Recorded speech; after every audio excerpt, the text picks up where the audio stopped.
You good, Gary? Okay. Would everyone please rise and join us for the Pledge of Allegiance? The flag of the United States and to the republic for which one nation, under God, indivisible, with liberty and justice for all. Please call the roll. Councilman Marcoccia? Here. Councilman Dooley? Here. Councilwoman Nicholson? Here. Councilwoman Marcotte? Here. Supervisor Colavita? Here. Thank you. Welcome all. We have our approval of the minutes of the March 2nd, 2021 Town Board meeting. Any modifications or amendments? There being none, I make a motion to approve. Same. Ask for a second. Second. Please call the roll. Councilman Marcoccia? Aye. Councilman Dooley? Aye. Councilwoman Nicholson? Aye. Councilwoman Marcotte? Aye. Supervisor Colavita? Aye. Next, we have reports of departments, boards, and commissions. Chief Bonci has the Police Department report, and while he's up, we can receive and file the February 2021 parking summonses and V&T violations and the patrol activity report. Also, we have traffic accident reports for February 2021 as well. Same number as last year, unfortunately. We have the Police Department detective report and our statement of accounts. Anything further? Yes, thank you, Mr. Supervisor. Sure. I know the board is going to vote later to approve our police reinvention and reform plan. I just wanted to thank the member of the Police Reform Committee for the opportunity to have our department interact and collaborate on the police matters and to assist us in taking a fresh look at the department operations and activities. I would especially like to thank the chairman, John Rowland. He guided us through the process. I wanted to acknowledge Lieutenant Joseph Rodriguez and Sergeant Andrew Wade from the police department for their work and input into that. As I said at the public meeting, I think we will definitely make some positive improvements as a result of those meetings. The Westchester County exam for police officer and for Spanish-speaking police officer is being held on May 15th and 16th. The exam is only offered once every 4 years, so we want to make sure that we get the word out. The deadline for filing is March 29th. Anyone who is interested can apply online. That's the only way that they take applications now, the county. They could visit the Westchester County Department of Human Resources website at humanresources.westchestergov.com. And as part of our community outreach and our recruitment, we posted several flyers and businesses around town to try and get the word out. And we've also put our flyer on the department Instagram and Facebook pages so that we can reach a lot of people to get it out there.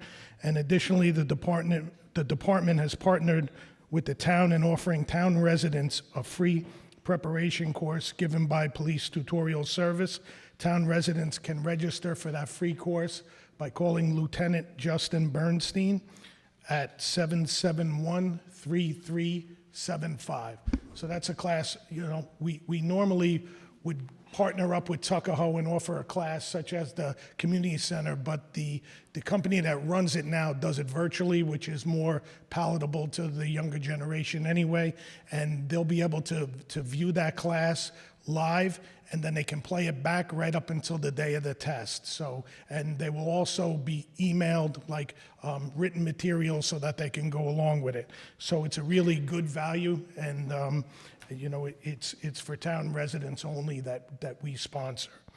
Also, in a concerted effort to promote the female and minority recruitment, the Westchester County Chiefs of Police Association has donated tuition for 100 spots in that preparatory class, and they were given out evenly to 3 organizations: the Westchester Rockland Guardians Association, the Westchester County Hispanic Officers Association, and the New York Women in Law Enforcement Organization. So the Chiefs Association gave out scholarships to those organizations to give out people who, from their organization, they felt would be needing of the class. The Chiefs Association also produced a recruitment video, which was played on News 12, and it featured different police officers who represented the demographics that they were trying to recruit in the minority communities.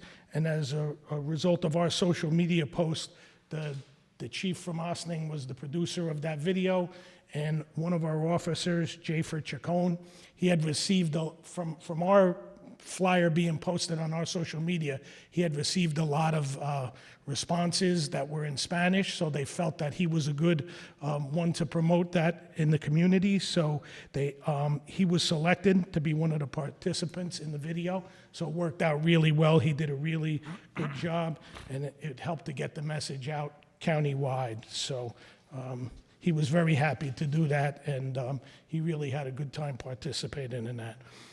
We also have had some sporadic cases of entries into vehicles overnight, as I speak about often, as we always do. The public has been great in sending us videos from their driveways if they see people. So we certainly encourage them, if they see anything, first to call us. If they have video, they can send it.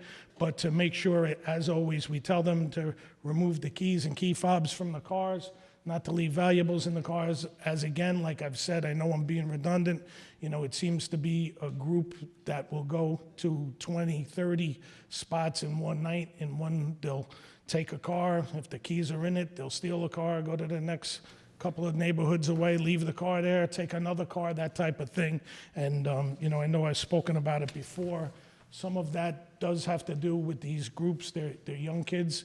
As soon as they're arrested, they're let go. They come out the next night, they're doing it again. We are finding a lot of repetitive offenders in that demographic. So we're working with our legislatures to try to get some of that bail reform rolled back. We were successful last year a little bit getting some of it rolled back, and we're going to keep on trying that for these particular types of cases where it really stands out that it becomes a problem. But we've been working on that. That's all I have. Any questions? Thank you, Chief. Thank you. Okay, Law Department, Mr. Reda. Yes, good evening. First, I have a resolution authorizing the supervisor to execute a pilot, which is a payment in lieu of taxes agreement with the Marble Hall Limited Partnership for the property known as Marble Hall, which is located at 100 Columbus Avenue in Tuckahoe. Yeah, on this one, pilots are generally unusual. They usually pertain to buildings that have any kind of special status. This isn't really impactful to the town because we only own a small strip of unimproved property at this location, so our tax levy for this site is very small.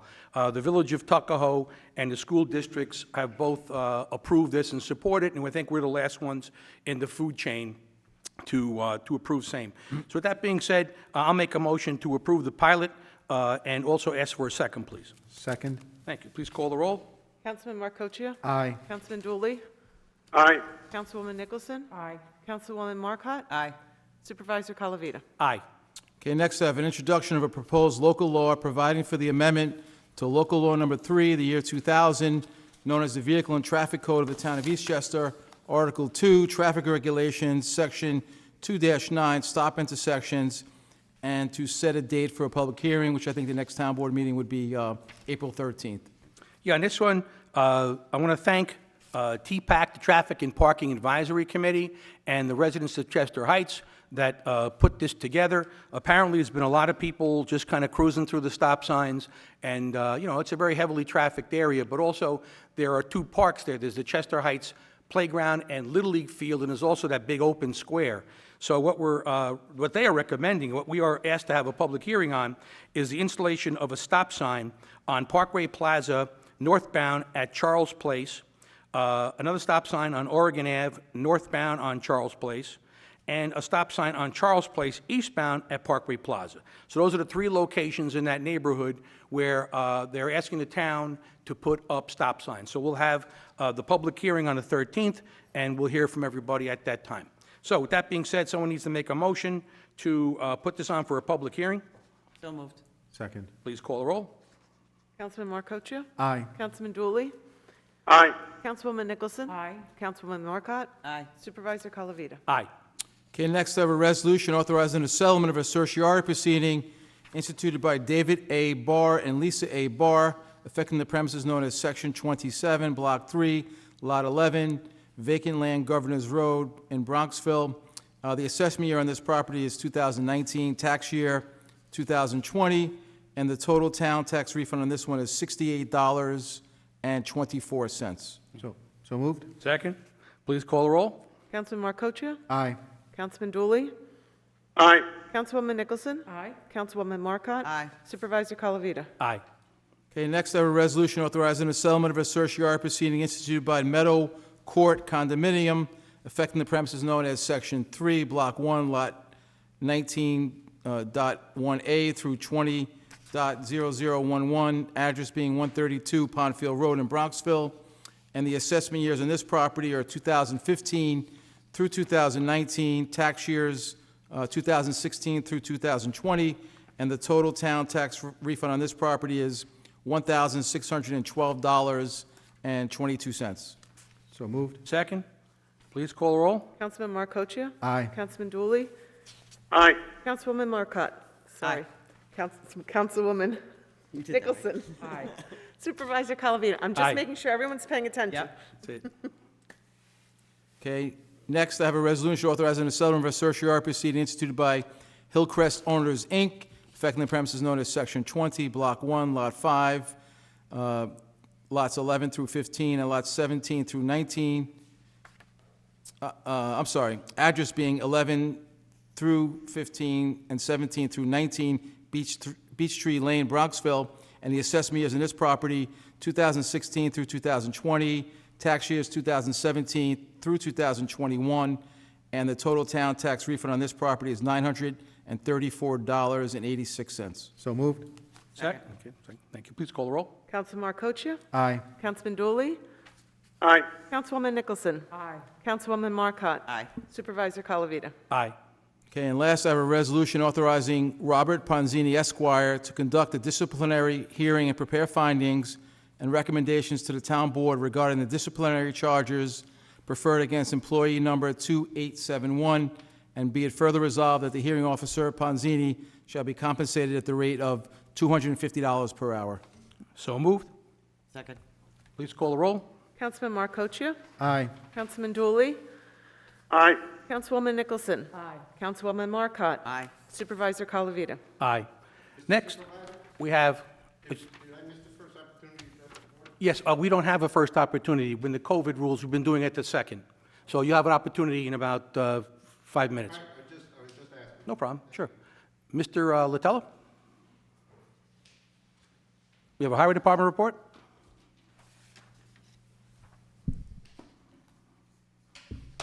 We done with snow or what?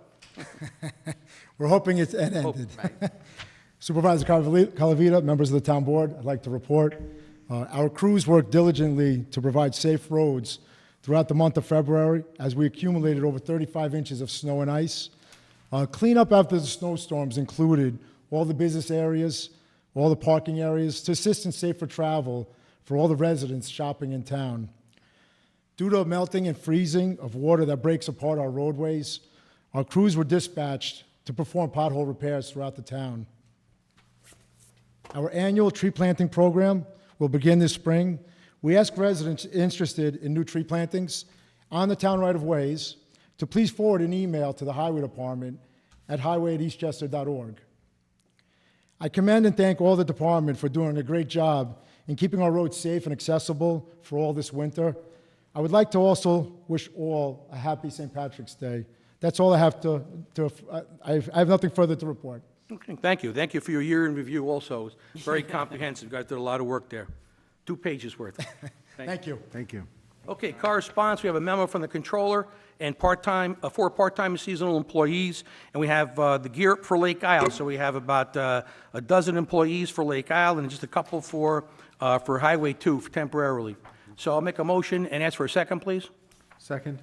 Please call the roll. Councilman Marcoccia? Aye. Councilman Dooley? Aye. Councilwoman Nicholson? Aye. Councilwoman Marcotte? Aye. Supervisor Colavita? Aye. Next, we have a memo from the controller regarding public health emergency operation plan. And what the state did was the state said, in accordance with labor law section 27C, they wanted each municipal government and school district to come up with a public health emergency operation plan. I think they felt that nobody was prepared when COVID first came around about a year from now, or a year ago, I should say. And really what this pertains to is listings of essential employees and how to parse their time out, protocols if somebody is exposed directly or was exposed to someone who was exposed, and, requirements for PPE and the like.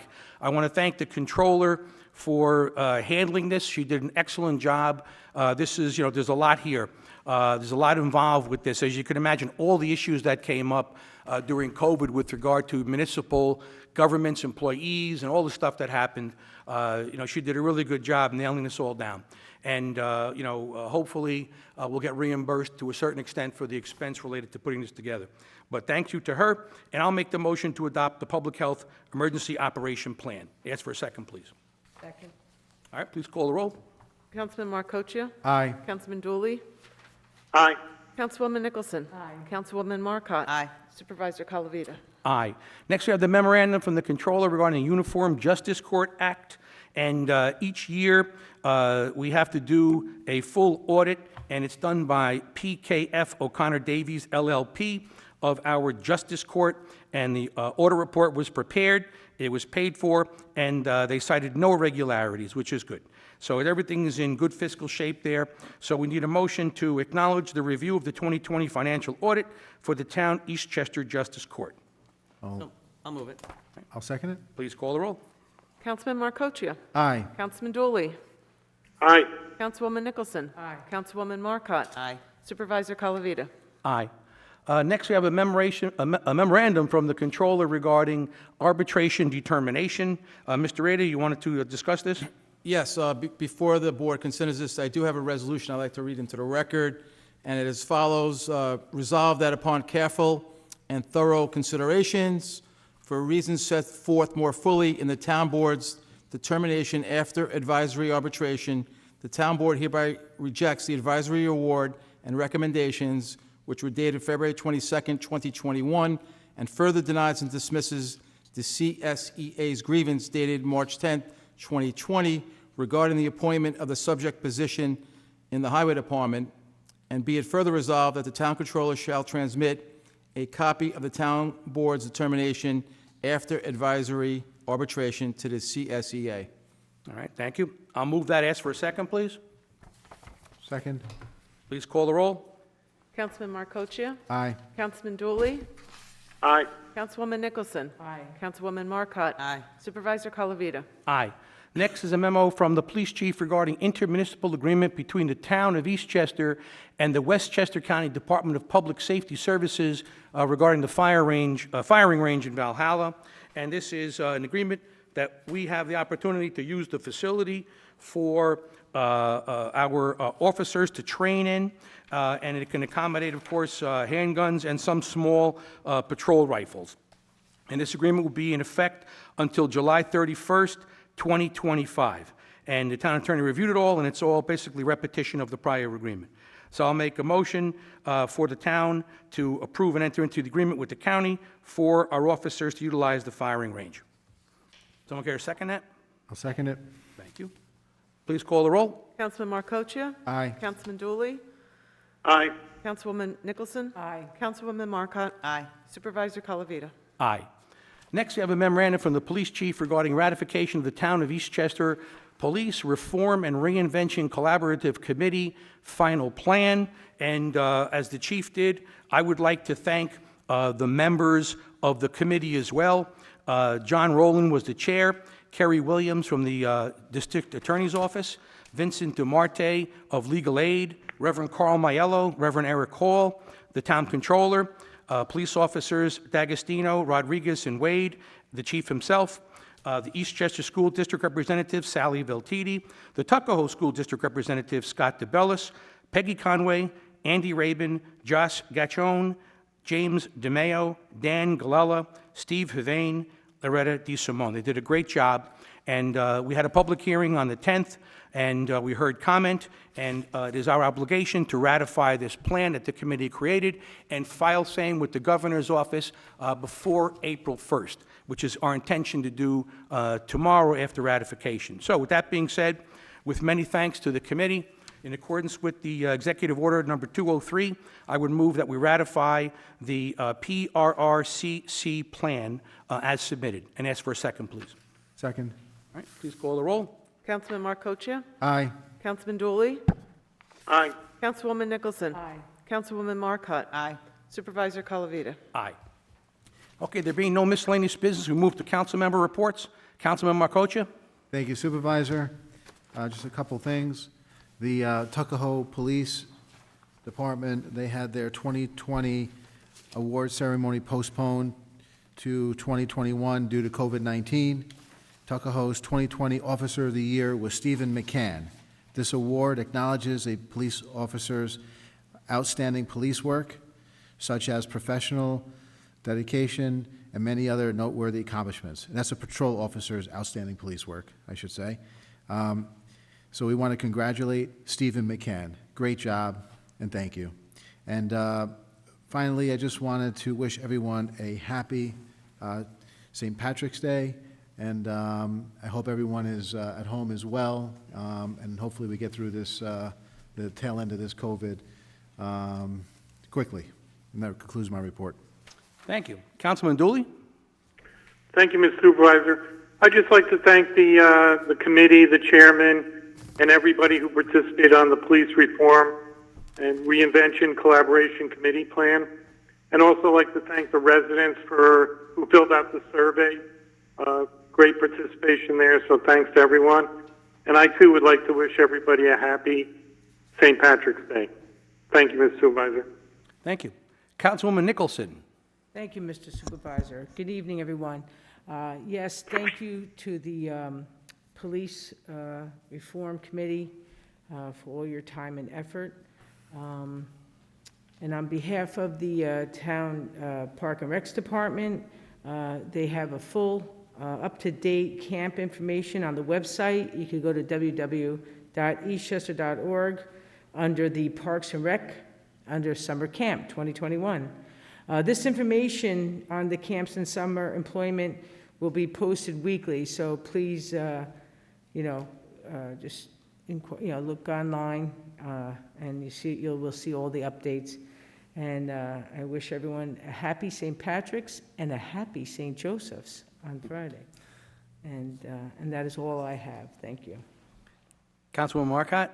Thank you, Supervisor. I would just wish the residents of Eastchester and Tuckahoe and Bronxville a happy St. Patrick's Day. I hope next year we will have our parade again. It's now 2 years have gone by that we have been without many parades in this town, so I know we all look forward to getting things back to normal and normal celebrations. So happy St. Patrick's Day to everybody. And also I would extend a thank you and gratitude to the members who worked on the Police Reform Committee as well.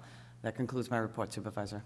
Thank you. For my own report, I want to also wish everyone a wonderful and happy St. Patrick's Day. I concur with everybody up here. I think next year we'll have the best parade we've ever had here. Certainly, the committees that was always involved with the parade is a little disappointed, but I think they made the right decision. And I think that, they'll be even more grand next year. Well, also, there was a beautiful Mass on Sunday and a great breakfast. I attended the Mass. I couldn't stay for the breakfast, but I heard it was a great time, and we thank the club, the Eastchester Irish American Social Club, for all of their effort.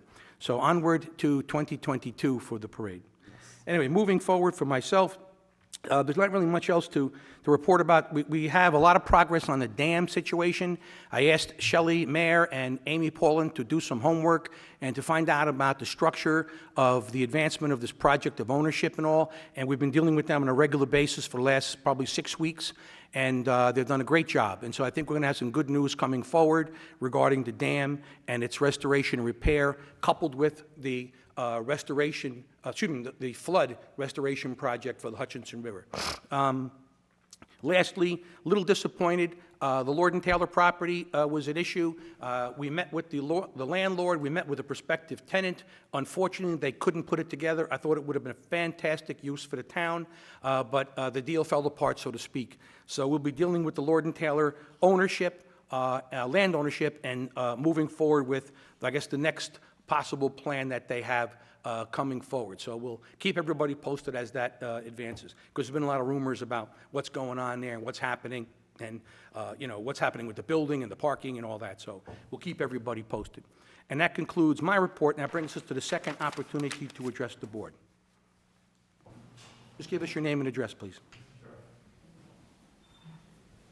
Good evening, Mr. Supervisor. My name's Ken Simonides. I live at 144 Anderson Avenue. I'm here on two parts because I didn't realize that you were not allowing first opportunity to address the board. I apologize for that. Okay. I'm speaking on behalf of the appointment of Mr. Ponzini as a hearing officer. It seems to me that this is the go-to guy every time that there is some type of a problem within the Eastchester Police Department. It's been, as long as I've been a resident, his name has come up numerous times, and you're going to tell me that there is no other person that the town can use? Well, there was another person that did our hearings for us, but that person passed away. He resided in New Rochelle, and he's now deceased. I hate to say, I think it might have been COVID-based. But Mr. Ponzini is an expert in this field, and many other municipalities rely upon his expertise, as we have in the past. I understand that, but there is no other person that could be looked into. There's no other person in Westchester County that could do these. Well, I'm sure there's someone else out there that does this kind of work, but Mr. Ponzini does an excellent job, and we have a lot of confidence in him. All right, well, I disagree respectfully, Okay. and that's that. I'm also here tonight to talk about my stepson, Anthony Barbaran. Anthony was appointed as a police officer in 2012. And from that time on, he's been a dedicated, compassionate officer with the police department. He's done a lot of things that are good for the town. Although you may have gotten some bad information or even biased information from certain individuals in the upper management. I have to address a situation with Lieutenant Jeffrey Hunter, who is now retired. He called me back in September of 2015 to ask a meeting of me and him. He said, we'll meet for coffee. I'd like to discuss Anthony's personal life. I felt kind of weird about that. It was very weird. I met him reluctantly, though. When he started asking me questions about my stepson's personal life, I find that highly unethical. And he was like, oh, don't worry, nothing's going to be used against him, so on and so forth. Okay. I did talk to you, Mr. Supervisor, about this situation when you had called me about why your campaign signs were being taken down from in front of my property. And I think you can recall that conversation that we had. Yeah, we spoke, yeah. Yeah, and it was not combative. It wasn't Not at all. lambasting anybody. It was just a situation that I wanted you to address and check out and investigate and see what's going on. You assured me that it was going to be taken care of and you were going to investigate it or whatever. But it seems from that point in time, it's just he's been getting more and more vicious and vile attacks against his personal, personal body, where he's been told that he's no good and he doesn't follow chain of command and so on and so forth. And I have to disagree with him because I've gone on calls with my stepson, being that I'm a firefighter in town. We've always had the utmost respect for the Eastchester Police Department, Tuckahoe, and Bronxville as well. Again, this is just what I went. And I have here a memo from the Eastchester Police Department Supervisory Performance Review form. And it was dated July 10th, 2020, Saturday at 21:18 hours. And if you indulge me, I'd like to read it. While on patrol of White Plains Road at the intersection of Water Street at approximately 21:18 hours on Saturday, July 4th, 2020, Police Officer Barbaran observed a fire on the front porch of 598 White Plains Road that was beginning to spread to the front of the home. Police Officer Barbaran advised headquarters of his findings and retrieved the fire extinguisher from the trunk of his patrol vehicle. He ran to the fire and used the fire extinguisher in an attempt to control the fire. Upon arrival of Radio Car 52, Police Officer Barbaran quickly retrieved that vehicle's fire extinguisher and was able to control the fire and prevent it from spreading to the inside living area of the home until the arrival of Eastchester Fire Department. Eastchester Fire Department was able to fully extinguish the fire, which had unknowingly spread to the underside of the front porch. Police Officer Barbaran showed great situational awareness and recognized the porch fire while patrolling during commotion of 4th of July. His actions in controlling the fire likely saved the whole house from burning. The performance review is to recognize Police Officer Barbaran for a swift response to a dangerous situation and the preservation of the home. I recommend that Police Officer Barbaran receive a citation for his actions and a formal award recommendation letter to follow. Now, I'm not sure who the supervisor was of that. Sergeant number 22, I'm not sure who that one is. And this is also signed by the Chief of Police. You also made a comment to Officer Barbaran at that fire. 'Cause Yeah, I you was there. happened, yeah. Yeah, I said And you thank told you. him, and I quote, "You did a great job. We need more good officers like you." To find out that now he's under suspension, I think that's kind of like a slap in my face, because I am a resident for the town 57 years, and you know my reputation, Tony. I don't play games, and I don't cause any trouble. But this is something that's affecting my family life, his finances, as well as mine. And I would like you to consider what's going on with him. Well, I With great- understand. I'm sorry, excuse me. I didn't ahead. mean to interrupt you. Go ahead, continue. No, go ahead. So you can finish. Go No, ahead. finish. Go ahead. No, I was at that fire, and he did a great job. He used up, I think, 3 extinguishers to put it out. Somebody lit a firework off way too much, like, spark, a flame, landed in a bag of clothes that was going to go to Goodwill the next day, and the people weren't even home. So, they had no chance if, they didn't have the officer come by, thank God. And he did do a good job. But, we don't take any delight in disciplining an officer at all. And this is not something we take very lightly. Okay, number one. Number two, with regard to the assertions with Lieutenant Hunter, I think that's the subject of a federal matter, federal case that the officer had brought, and he has every right to do that, and we have to defend it, and it's nothing personal. It's not a problem. He has the right to do that. Right. So I really can't comment about that. And I'm not asking you to. Okay, but just moving forward, an event occurred in January of this year, and, he told his side of the story. The charged party told his side of the story. One of the lieutenants did an investigation. He looked at all the statements. He looked at the videotape. He, did the whole thorough examination. And he also had to refer the matter to the DA's office, and I think they're still doing an investigation on their end, but I can't speak to that. That's just to the best of my knowledge. And then, based upon what he concluded, they preferred charges which were brought, and he was placed on paid administrative leave. But that's what happens with everybody. That's the process that we go through. And it's up to us to retain the hearing officer and to hear what the guy has to say. He'll find out all the facts, and then ultimately comes to the town board. And I can assure you that we are fair and impartial, particularly with disciplinary matters. They're very serious. And, at this juncture, I really can't discuss the facts of the case. And again, I'm not asking you to Yeah, and to I discuss appreciate that, because a lot of times people say salacious and inflammatory stuff, and we can't say anything about it because ultimately we have to make that decision.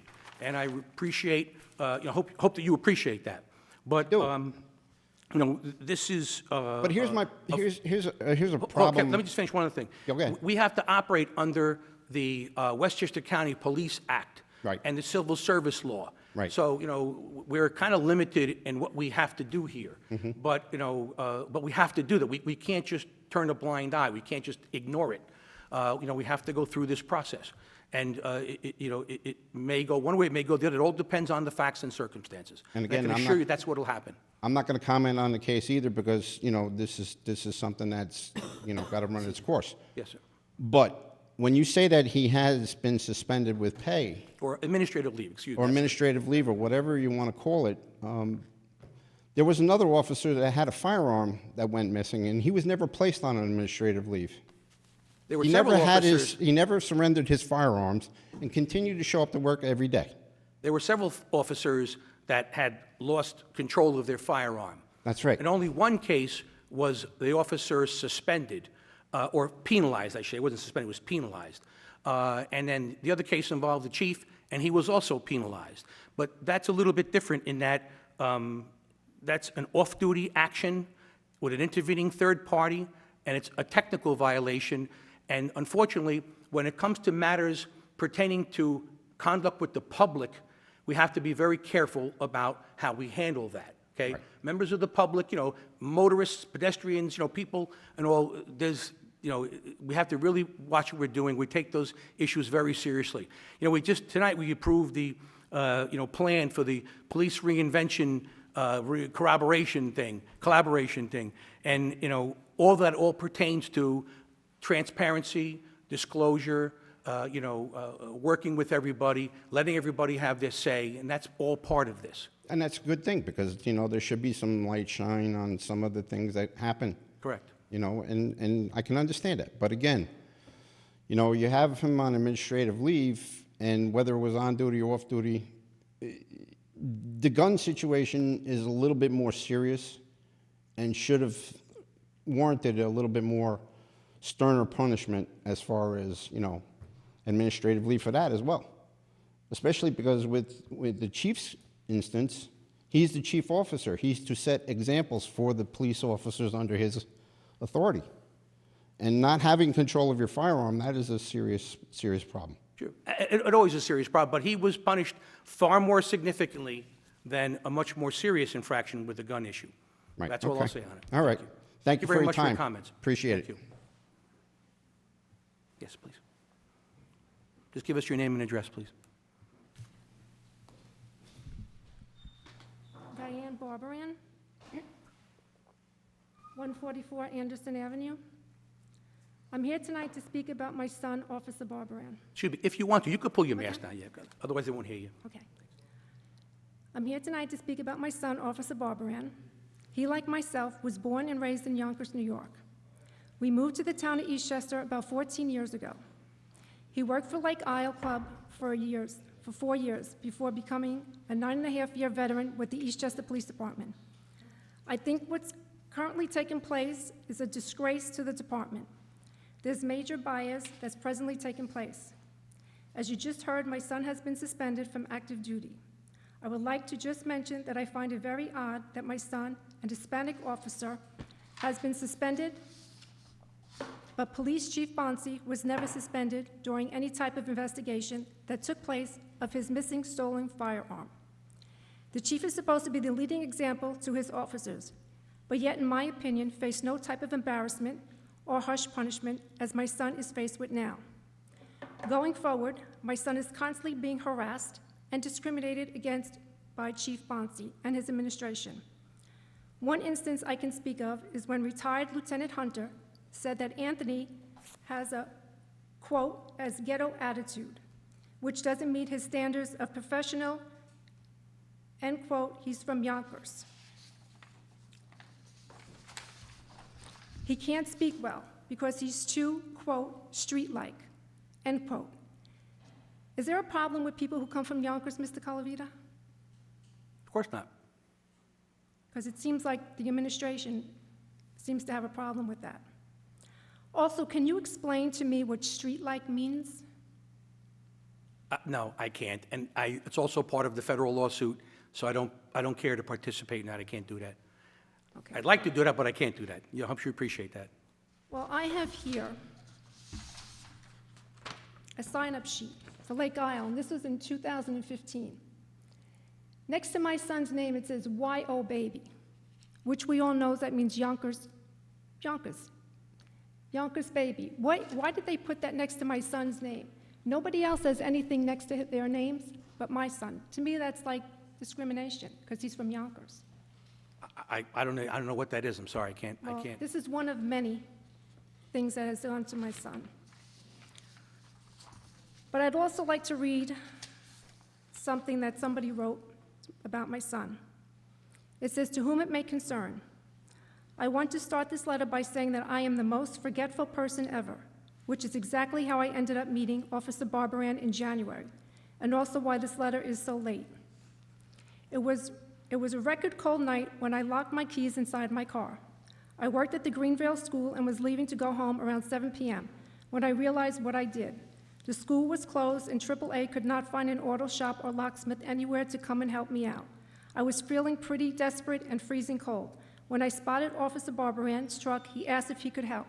He said he couldn't do anything about the truck to stay warm. I was incredibly grateful for. He called the police station to see if he could find anyone to help called locksmiths for me, stood out in the freezing cold, both AAA and a locksmith jacked my car door open and fished my keys out, and even entertained my crazy conversation from 7 p.m. to 10:45 p.m. He was so helpful, friendly, and professional, and I am so grateful he was there that night to protect and serve, because he really did just that. A big thank you to Officer Barbaran. I truly appreciate your service. Sincerely, Alyssa Beers. My son had no recollection of this. He found this in his folder. The chief, nobody ever posted anything like this. So that's pretty much all I have to say. And Well, I appreciate your comments. I know it's hard to come down for your son. It's a tough thing to do. Yeah. Thank you for your comments. I really can't comment on a lot of it. I know he has, the arresting officer, your son, has identified himself as white, and he's also identified himself as white Hispanic as well. But that doesn't matter. It's irrelevant. Where he comes from is irrelevant. We don't care about that. What matters is just what occurred with the, member of the public, the person, I don't even know how to describe him. I can't say the defendant, I guess, the person he had an interaction with, who was himself Hispanic. But, I appreciate your comments. We will be fair and impartial as we move forward. Please know that. okay, thank you so much. You're very welcome. Thank you.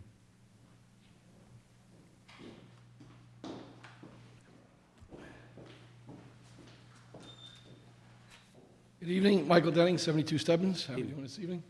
I'd like to thank Rocco and the rest of the guys at the Highway Department for doing a great job this winter with the snow. I was back and forth to New Rochelle many times. I posted pictures on Instagram how the Eastchester streets were completely clean, and New Rochelle probably had packed 4 inches of snow on every street. So, Judge Salinitro's brother, Benny, used to be the head of the Highway Department in Scarsdale. So every time it would snow like that, we always get our streets cleaned. And then I'd take a picture of just over the border in Scarsdale and send it to him and to Fred, just to break their chops a little bit. But thank you. I'm sure those guys appreciate it. They really did a great job. Also, the St. Patrick's Day Parade, again, we did have to cancel. We do have the longest reigning Grand Marshal in Tim McGrath, 3 years running. As well was as at the Kathy Mass. Deegan. Yes, he was at the Mass. He was wearing the same tie he was the year before. He goes, I don't know if this is an unlucky tie, but so far, so good. I was speaking with Bunny Rappaport today. It was my birthday today. She called me for my birthday. I was in Eastchester Youth Council with her when she first started, and she said, you'll always be the 13-year-old that I remember, no matter how old you are.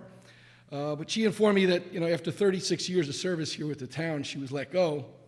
And she goes, with no fanfare, no goodbye, no apologies, no nothing, just was kind of canceled in this cancel culture. Well, I don't know if it was canceled. I think we couldn't have, the events. The events, okay. So it wasn't funded. But if she's prepared to move forward, I would presume we're going to go ahead. I know there are other people that would like to help out and, move forward with it. We certainly. And I'm sure Bunny would appreciate the help as well. Of course. But, I know she'd still like to be involved. The other problem we I had, won't say too- how old she is. She told me how old she was, but I won't say how old she was. But she still we wants can guess. to do something. She to didn't out get of the that house. silver hair for being a young. long time. But the other problem we had was the community fund withdrew all of its funding, and they're like one of the major funders Yes. of that program. So going forward, we have to figure something out. I'm not sure what we'll do. She had talked about maybe doing like, video acts or presentations with the kids, or doing like a montage or a medley or something. Maybe we can do something like that. But, hopefully this summer, we will have summer camp and summer theater. I don't know. Right now, Yeah, we're kind of like right at that cusp, where I think everyone's just ready to start doing stuff again. But we have to follow the executive orders and see what they say. So hopefully we'll get it back and going. Very good. And in reference to the police reform, I was at the meeting the other day for the police reform. I'm glad to see it's being done. I saw in the hierarchy, there was a flow chart of who's in charge of what, and I didn't see anything in there who's in charge of departmental property or evidentiary property or the property room or property clerk or any such reference to that in there. So that's something maybe should be put in there. I know there's been issues in the past with stuff in the property. Somebody handles it. I just don't know. I can't say who. I know the chief could probably say that, but I'm not sure exactly where that falls. Okay. Thank you. I'll maybe put it in the chart somewhere.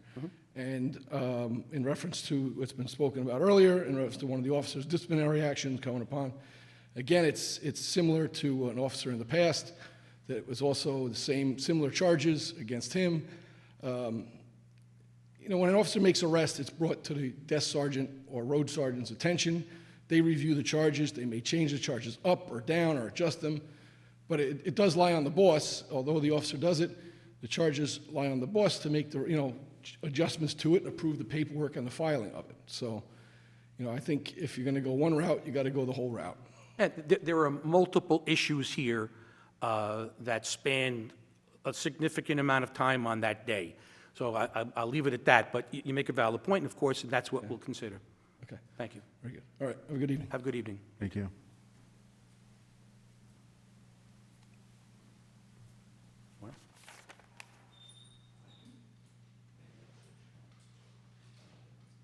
Okay, thank you.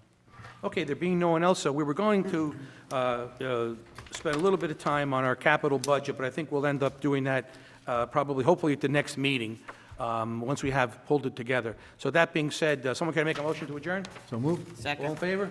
Aye. Thank you very much, all.